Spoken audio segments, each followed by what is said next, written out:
Do të cel kreun tjetër të kapitullit tjetër që është nga kitën në Tiranë, formësimi i kapitullit shoqërisë civile. Folëm për të gjithë hapësirën e shoqërisë civile dhe do të shohim hapësirën e zgjerimit. Në fakt, arritjet e 2 viteve e gjysmë të fundit. Zgjerimi nuk ka të bëjë vetëm traktate, negociata, ka të bëjë me njerëz, me vlera, me shoqërinë civile dhe kjo është pikërisht arsyeja pse KSEE-ja, Komiteti Social Ekonomik, nisi iniciativën për vendet e zgjerimit, që ata tuleshim në momentin e duhur për ta bërë zgjerimin një proces të gjallë, një proces pjesëmarrës. Folësyn i parë, qysh në kryet herës, kryeministri i Shqipërisë Edi Rama ka qenë një mbështetës shumë i fortë i nismës për vendet kandidate për antarësim dhe të përçoi një sinjal shumë të fortë që shoqëria civile duhet të jetë në zemër të procesit zgjerimit të Bashkimit Evropian. Është një nder i vërtet për mua që ta kemi sot që të ndaj vizionin e tij për Europën. Ju lutem një duartrokitje të fortë për të mirëpritur kryeministrin e Shqipërisë Edi Rama.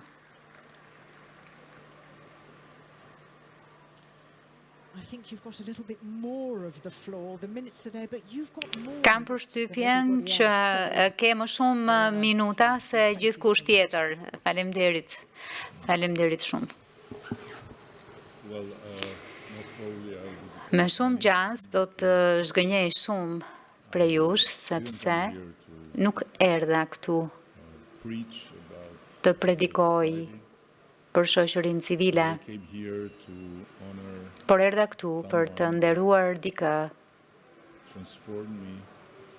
që më transformoi nga një skeptik të madh kur bëhej fjalë për dialogun social në një idhtar të këtij dialogu. Ja pse unë ndjeva që të bëhesha pjesë me ndjenja qartësisht të përzjera që i kam edhe në këtë moment ndërsa flas. Sepse e di që kjo mbledhje shënon po kështu fundin e presidencës Oliver Rëpke në krye të Komitetit Ekonomik Social Europian. Besoj se së pari ky është një moment për të kremtuar punën e një udhëheqësi të jashtëzakonshëm, por po ashtu me siguri edhe për të reflektuar për rolin e Komitetit Ekonomik Social Europian nën kujdesin e tij si rojtar i dialogut social, si një urë midis institucioneve, qytetarëve dhe një kujtues i fuqishëm se forca e Europës qëndron te njerëzit, te pjesëmarrja, te dialogu e jo te bërja debat vetëm me Zotin, siç themi në Shqipëri. I dashur Oliver, më lejo të të përgëzoj, sepse nëse nuk do të kisha privilegjin që të kisha takuar, ende do mendoja se dialogu social është një diskutim i këndshëm për motin. Karriera jote është farkëtuar në kudrat e përkushtimeve të fuqishme ndaj të drejtave të punonjësve dhe drejtësisë sociale, e që nga ditët e para në federatën e famshme të sindikatave austriake dhe në dhomën e punës deri në kryesimin e zyrës në Bruxelles të sindikatave, Unionit Sindikatave Austriake, keni qenë në pararoj duke mbrojtur drejtësinë, solidaritetin e duke mbrojtur dinjitetin në vendin e punës.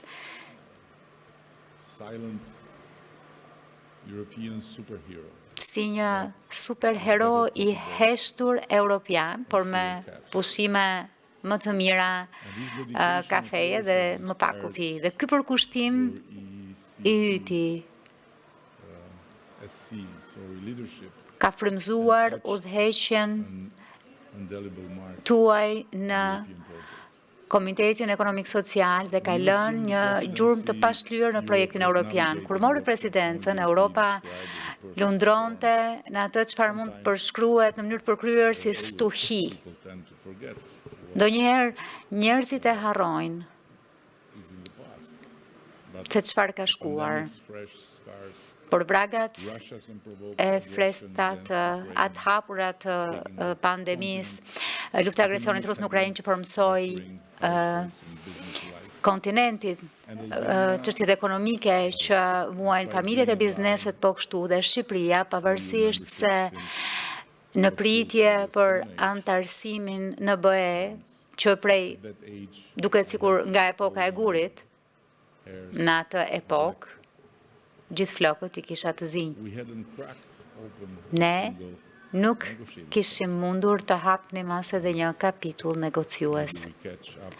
Ndoshta do të flasim pak më shumë për këtë më vonë.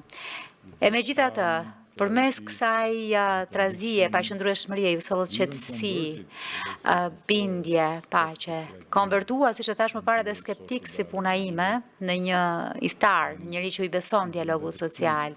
A nuk është kjo prova që mrekullit ndodhin dhe shpesh shoqërohen nga pika agjende që vi në kohën e duhur. Ju na kujtuat që në kohë të ashpra dialogu social nuk është luks, është nevojë e domosdoshme si oksigjen për një kontinent që po mban frymën. Ju amplifikuat zërin e komitetit si zërin e shoqërisë organizuar civile, duke siguruar rimëkëmbje, tranzicionin e gjelë për politika dhe politika digjitale të mbështeteshin në drejtësi, në qëndrueshmëri, jo vetëm në tabela apo në shënime solemne. Ju po kështu ishit kampion i zgjerimit me një mënyrë që unë veçanërisht e admiroj, duke na përkufizuar si antar vendet, kandidat për antar, dhe po kështu nuk kishte më të parë nga brima e Chelsea-t. Ishim në sallë, e jemi në sallë duke kontribuar e duke sugjeruar pas rasti që kafja në Bruxelles mund të jetë më e mirë.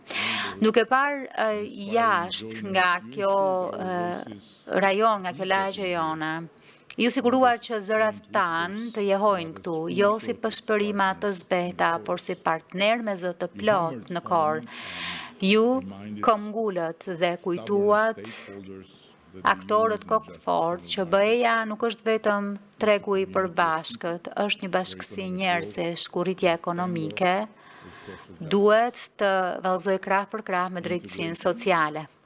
Integrimi duhet matur me dignitetin njerëzor, me vende pune, me paga të drejta e mundësitë barabarta, dhe po kështu edhe një strem mbrojtje për ata të cënueshëm, sa asgjë nuk thot më shumë Europë e fortë dhe e zhvilluar se sa të mos lëni askënd më pas. Ju, këmbgulët fort që e ardhmë me Ballkanin Perëndimor, është në Bashkimin Evropian, duke tërhequr në debat shoqërinë tonë civile si një mikpritës bujar që këmbgull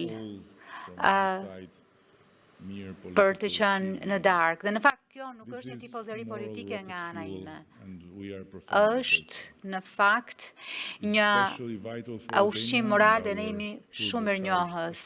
Tashmë jemi me Shqipërinë në një turbo sprint të mbikarikuar për integrimin. Vetëm dje ju dëgjuat që ne kemi hapur 4 kapituj të tjerë, përpos 24 të tjerë të hapur, të cilat kanë të kaluar vite pritjeje.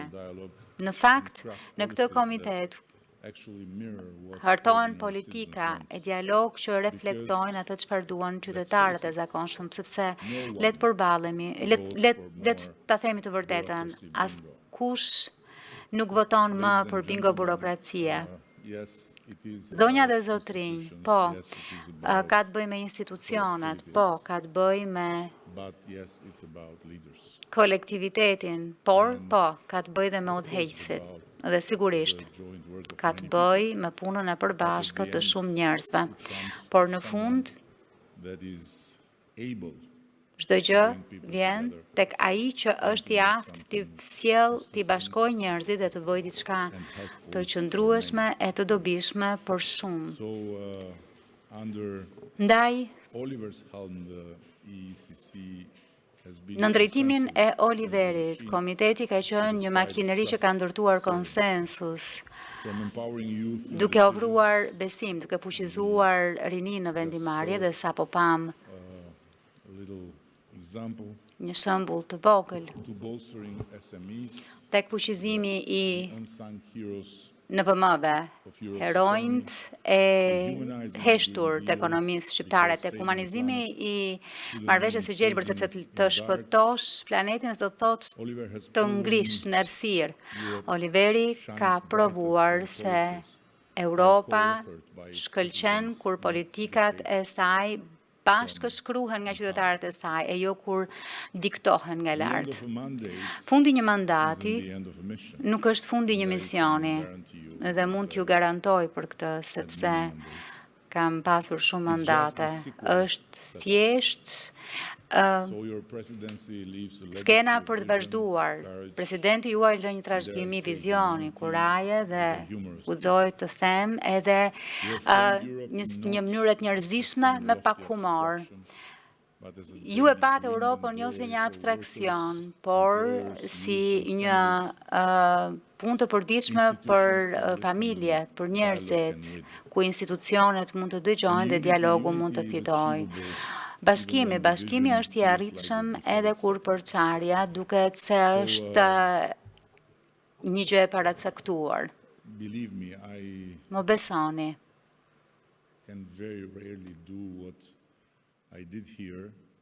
Mund të bëj shumë rrallë këtë që kam bërë këtu, por e gjitha vjen nga zemra dhe vjen nga mirënjohja e ekipit tim, sepse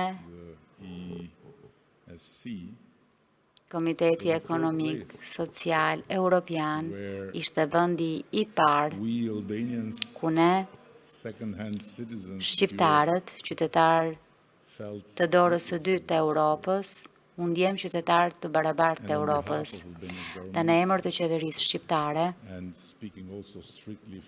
dhe duke folur edhe vetëm për veten time, dua t'ju falenderoj Oliver për udhëheqjen, për avokatin për zgjerimin, dhe falenderoj për qëndrimin tuaj të fortë në Europë, që është e fortë se është e drejtë dhe është e tërë dhe e plotë sepse është e bashkuar. Dhe në qoftë se nuk është, së paku do të kemi histori të bukura për darkat kur të dalim në pension. Ndërkohë që ecim drejt së ardhmes, parimet e udhëheqjes tuaj do të ndezin brenda shumë udhëheqës në këtë hapësirë, por edhe brenda BE-s e jashtë BE-s për Shqipërinë, në shtegun ton drejt anëtarësimit.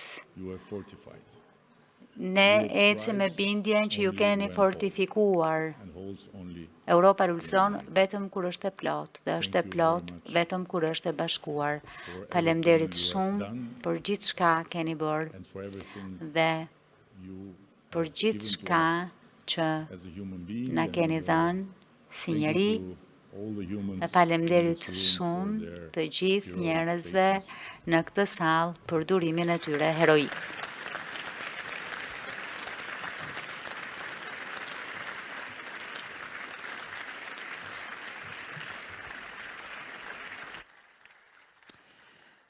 Falenderoj shumë Kryeministrin për atë çfarë besoj do të bjem dakord të gjithë, ishte një fjalë mjaft elokuente, mjaft e ngrohtë, me momente lehtësie aty këtu që janë mjaft të mirëpritura në këto kohë të vështira. Oliver, mendoj që ti je skuqur për shkak të asaj që dëgjove një lojtar i dialogut social, një heroj i heshtur i Europës.